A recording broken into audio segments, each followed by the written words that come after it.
جس سے ایسا لگتا کہ یہ کسی درندے کا کام ہے۔ جب اس طرح کے واقعات بہت زیادہ بڑھ گئے تو گورنمنٹ نے ایک انکوائری ٹیم بنائی، لیکن اس ٹیم کے ممبر بھی ان حادثات کا شکار ہو گئے۔ جو زندہ بچنے میں کامیاب ہو سکے ہمیشہ کے لیے پاگل ہو گئے۔ ان کے چہروں پر ایسا خوف پایا جاتا جو کہ ناقابل بیان ہوتا۔ لوگوں نے ان واقعات کے بارے میں بہت سی کہانیاں بنا لی تھیں۔ کوئی یہ کہتا کہ یہ کوئی بدروحوں کا گروہ ہے جو لوگوں کو ورغلا کر ان کا خون پی جاتا ہے۔ کوئی آدم خور شیر کی داستان سناتا، مگر ایک روایت بہت زیادہ مشہور تھی۔ کہا جاتا ہے کہ کسی زمانے میں یہاں پر کسی ملک کے باغیوں کا گروہ آ کر رہنے لگا۔ یہ گروہ زندگی گزارنے کے لیے ڈاکے مارا کرتا تھا۔ جب یہ واقعات بہت زیادہ بڑھ گئے تو گورنمنٹ نے پولیس فورس کو ان سے نمٹنے کے لیے بھیجا۔ ڈاکو تو محفوظ رہے مگر پولیس والے کبھی واپس نہ آ سکے۔ اس کے بعد گورنمنٹ کوئی اور قدم اٹھاتی، ملک میں طاعون کی بیماری پھیل گئی جس سے پورا ملک شدید متاثر ہوا۔ طاعون اس علاقے میں بھی پھیلا تھا۔ چونکہ یہ لوگ مفرور تھے اس لیے ان کی کوئی مدد نہ کی گئی، جس کی وجہ سے یہ سارا قبیلہ بیماری کا شکار ہو کر مارا گیا۔ اس کے بعد لوگ یہ سمجھنے لگے کہ ان مجرموں کی بدروحیں اس علاقے میں لوگوں کو مارتی پھرتی ہیں۔ اسی وجہ سے اس سڑک پر آنے جانے پر پابندی لگا دی گئی اور اس سڑک سے گزرنا بند کر دیا گیا۔ لیکن پھر بھی بہت سے من چلے اس سڑک پر جاتے اور پھر کبھی واپس نہ آتے، اور پھر ان کی لاشیں بھی اسی وحشت زدہ حالت میں ملتیں۔ کاشف بڑے اس پرسکون انداز میں گاڑی چلاتا ہوا آگے بڑھ رہا تھا۔ دل ہی دل میں ان لوگوں پر ہنس رہا تھا جو اس سڑک کو آسیبی کہتے تھے۔ ابھی تک اس کے ساتھ کوئی ایسی واردات نہیں ہوئی تھی جو کہ غیر معمولی ہو۔ سڑک کے دونوں طرف میدانی سلسلہ تھا جس میں جھاڑیاں اور اونچے اونچے ٹیلے کافی تعداد میں موجود تھے۔ کاشف کو کار چلاتے ہوئے 10 منٹ سے زیادہ گزر گئے مگر سڑک ختم ہونے کا نام ہی نہیں لے رہی تھی۔ وہ سوچ میں پڑ گیا۔ اس کے اندازے کے مطابق راستہ اتنا زیادہ نہیں تھا۔ زیادہ سے زیادہ 15 منٹ کے بعد اسے مین روڈ پر ہونا چاہیے تھا جہاں سے ہوٹل سیگل کا راستہ شروع ہوتا تھا۔ اچانک اس کی نظر فیول میٹر پر پڑی۔ فیول کا نشان بتانے والی سوئی زیرو کی طرف اشارہ کر رہی تھی، مطلب پیٹرول ختم ہونے والا تھا۔ اب کاشف کو شدید پریشانی ہونے لگی۔ میٹنگ کا وقت بھی شروع ہونے والا تھا۔ اچانک گاڑی نے جھٹکے لینے شروع کر دیے۔ کچھ دیر کے بعد گاڑی لہراتی ہوئی سڑک کے دائیں طرف کچے میں اتر گئی۔ کار کا فیول میٹر زیرو کی ریڈنگ شو کر رہا تھا اور کار رک چکی تھی۔ او میرے خدا، اب کیا ہوگا؟ کاشف کار سے نکل کر بڑبڑایا۔ اس نے گھڑی دیکھی تو رات کے 10 بج رہے تھے۔ وہ اور پریشان ہو گیا۔ کمپنی کے لوگ کاشف کا انتظار کر رہے ہوں گے۔ اگر وہ لوگ انتظار کر کے چلے گئے تو بزنس مارکیٹ میں اس کی کمپنی کا نام کافی خراب ہو جائے گا۔ وہ بہت پریشان تھا۔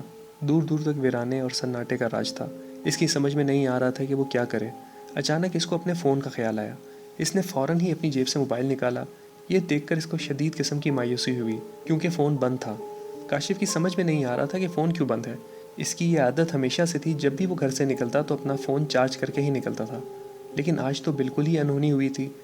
شدید سردی کا احساس بھی ستا رہا تھا۔ گاڑی میں بیٹھے کچھ ہی لمحے گزرے ہوں گے کہ کاشف ایک عجیب سی آواز سن کر چونک پڑا، جیسے کوئی پائل پہنے چھن چھن کرتا چلا آ رہا ہے۔ کاشف کار سے نکل آیا۔ جیسے ہی وہ گاڑی سے باہر نکلا دور دور تک سناٹا اور خاموشی تھی، لیکن پائل کی آواز برابر اس کے کانوں کو سنائی دے رہی تھی۔ خوف کا احساس اس کے دل میں سرایت کرنے لگا۔ ویرانے اور سناٹے میں پائل کی آواز اچھے خاصے لوگوں کا خون خشک کر دیتی ہے۔ کاشف کو وہ ساری پراسرار کہانیاں یاد آنے لگیں جو کہ اس سڑک کے بارے میں مشہور تھیں۔ وہ ادھر ادھر دیکھ ہی رہا تھا کہ اچانک اس کو دور سے روشنی اپنی طرف آتی نظر آئی۔ اس نے غور سے دیکھا تو کوئی انسان ہاتھ میں لالٹین لیے چلا آ رہا ہے۔ جیسے ہی وہ انسان قریب آیا تو یہ دیکھ کر کاشف حیران ہو گیا۔ وہ ایک لڑکی تھی جو کہ دیکھنے میں دیہاتی معلوم ہوتی تھی۔ اس لڑکی نے گھاگرا چولی پہن رکھا تھا جو کہ اکثر و بیشتر اس علاقے کے بنجارے پہنا کرتے تھے۔ اس لڑکی نے ایک دیہاتی لہجے میں کاشف سے کہا، بابو کیا گاڑی خراب ہو گئی ہے؟ نہیں، گاڑی تو ٹھیک ہے مگر پیٹرول ختم ہو گیا ہے۔ بس اب انتظار ہے کوئی مدد آ جائے۔ مگر تم اس ویرانے میں کیسے؟ کاشف نے حیرت سے پوچھا۔ بابو یہاں تھوڑی دور ایک بستی ہے جہاں ہمارا گھر ہے، ہم بھولے بھٹکے راہگیروں کی مدد کرتے ہیں۔ لڑکی مسکرا کر بولی، میں نے تو سنا ہے یہاں کوئی آبادی نہیں ہے اور اس سڑک پر سفر کرنا بھی منع ہے۔ وہ حیرت بھرے لہجے میں بولا۔ لالٹین کی روشنی میں اس نے دیکھا کہ اس کی بات سن کر لڑکی کے چہرے پر ایک رنگ سا آ کر گزر گیا ہے، جیسے وہ یکدم گڑبڑا سی گئی ہو۔ دوسرے ہی لمحے وہ مسکرا کر بولی، نہیں بابو، یہاں ایک ڈاکوؤں کا گروہ ہے جو عوام کو پریشان کرتا ہے، لوگوں سے لوٹ مار کرتا ہے۔ اچھا بابو، تم ہمارے گھر چلو، رات ہمارے گھر میں گزار لینا، صبح کوئی نہ کوئی گاڑی گزرے گی تو پھر پیٹرول کا بھی کچھ انتظام ہو جائے گا۔ کاشف نے دل میں سوچا کہ ساری رات گاڑی میں گزارنے سے بہتر ہے کہ لڑکی کے ساتھ چلا جائے، صبح ہو جانے پر دیکھا جائے گا، کیونکہ ابھی دوسری کسی گاڑی کے گزرنے کے کوئی آثار نہیں تھے۔ میٹنگ تو خراب ہو ہی گئی تھی، لہٰذا کاشف اس کے پیچھے چل پڑا۔